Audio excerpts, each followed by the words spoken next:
This video is a follow-on to a video that I recently posted. The recently posted video was titled Setting Modbus Parameters on a Raritan PDU using Windows Automation, brackets look no hands. This is a follow-on because I'm going to look at other ways to set those Modbus parameters. The first thing I thought about doing before resorting to the command line was seeing if we could do this with the API that Raritan provide for their PDUs. So I wrote a little Python program to do that, called Modbus settings, initially just to see which Modbus settings were in effect. So you run it and you give it the name of a PDU, and you have to use the right syntax, and it goes off and it gives you some settings. So it tells us, relates to TCP, you've got the read-only setting for Modbus, it's currently set to false. Then there's this for serial, so if you're doing Modbus over serial, I'm not quite sure how that relates to my PX2 that I've got. And a primary unit ID of 247, that's again to do with serial Modbus. But the parameters that I was really interested in changing were the TCP ones for read-only, but also the port that Modbus runs on and whether it's enabled or not. So that's probably easy to show you by logging in.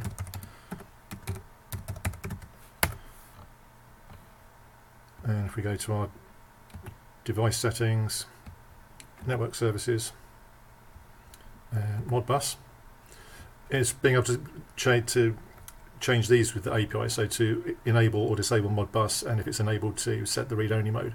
Now, strange enough, it looks like the API only allows you to set the read-only mode to true or false, so there's no way through the API that I can see to actually do that.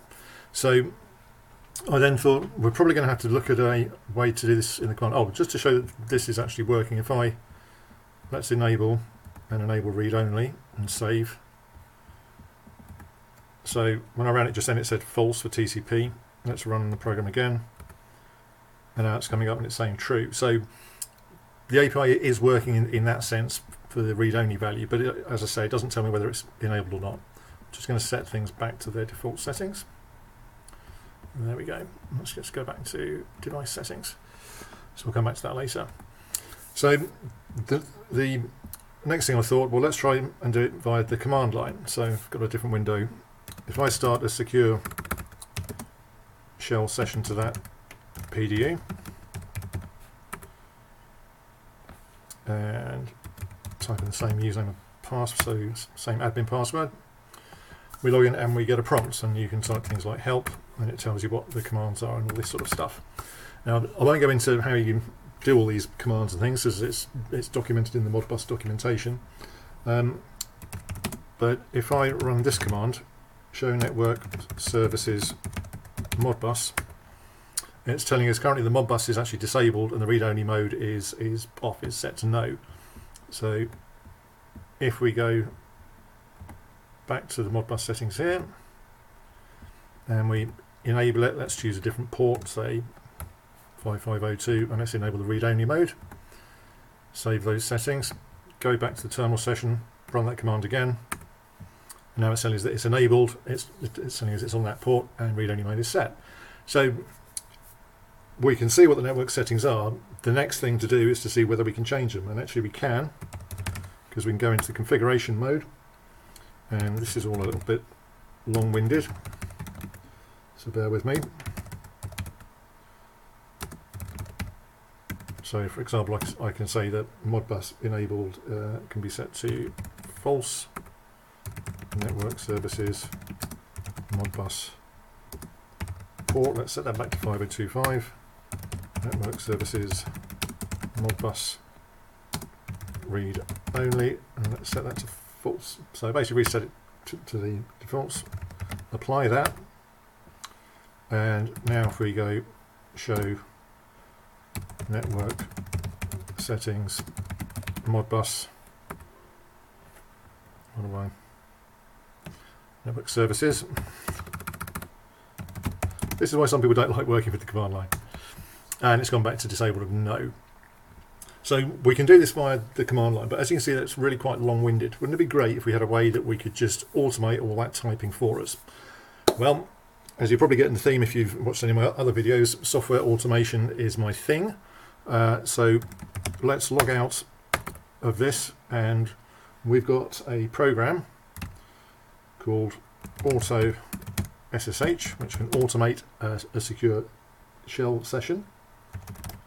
I'm going to feed it the file name read-only modbus.command, specify the username and my environment variable which I've set up. So, but the key thing here is, let's just disable this all back, put this all back the way the default settings are. Go back to device settings, back to this session, run this command, and I've got to get my I've got to specify host name, obviously. Sorry.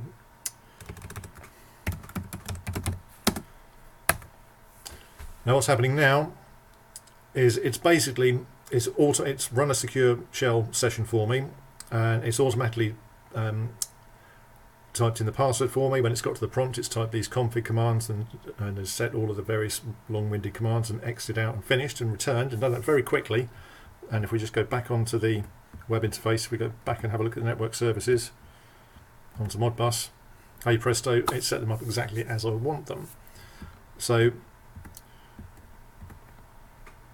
if we take a look at that read-only Modbus command file, all that's in there is some little comments about what it does, and then there's a series of, you've kind of got a column here which is the command prompts that that the program expects, and then on the right is the command to type when you see that command prompt. So I've got another file called show modbus.command that simply just says show the network service in Modbus. So we could run this automation program, just specify a different command file now,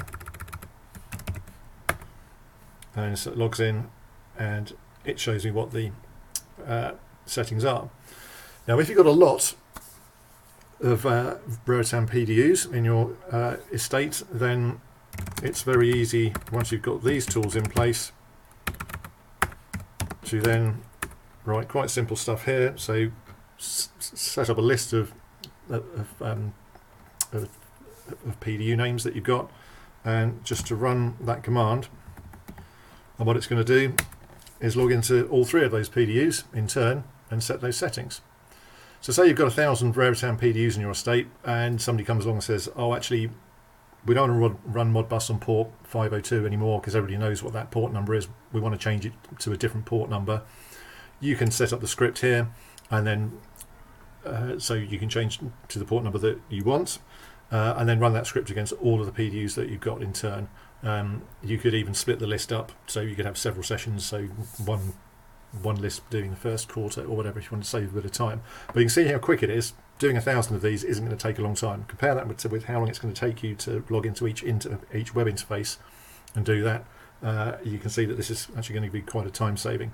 And you can also, just very quickly on the hoof here, if I then just change my script to, after I've done all the read-only Modbus commands to actually do the settings, I can run the command again, run the script again, and this time it's just going to show the settings. So then you can go back and actually prove that all the settings are actually correct, because you can basically go through. Even better than that, a little bit of Unix magic here. You could run this script and look for just the lines that say Modbus access port, and what we'll get here is you won't get all the extra stuff. It'll just pick out the settings to show that actually we've actually got the Modbus ports set on all three of those as 8502.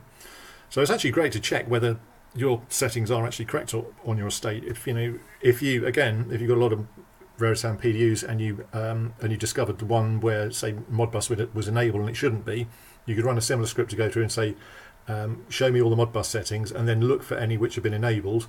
Then if you find any where it's enabled and your site policy is to disable Modbus, which, because Modbus isn't the most secure protocol, you could then say, oh actually we found out of our 1,000 5 or 6 which have got it enabled for some reason. You can log back into those and get those set. So it's a good way to check that your local security policies are actually being followed. So I think that's about all I wanted to say here. Just finally, the script that I've got here that automates the secure shell.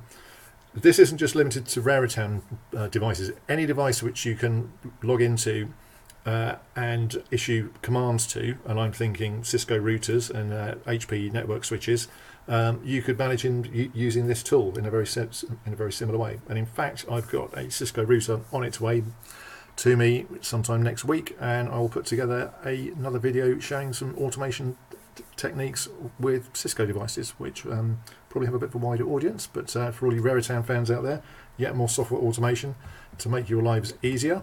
If you would like to find out more, there's where to find me, and thank you for watching this video.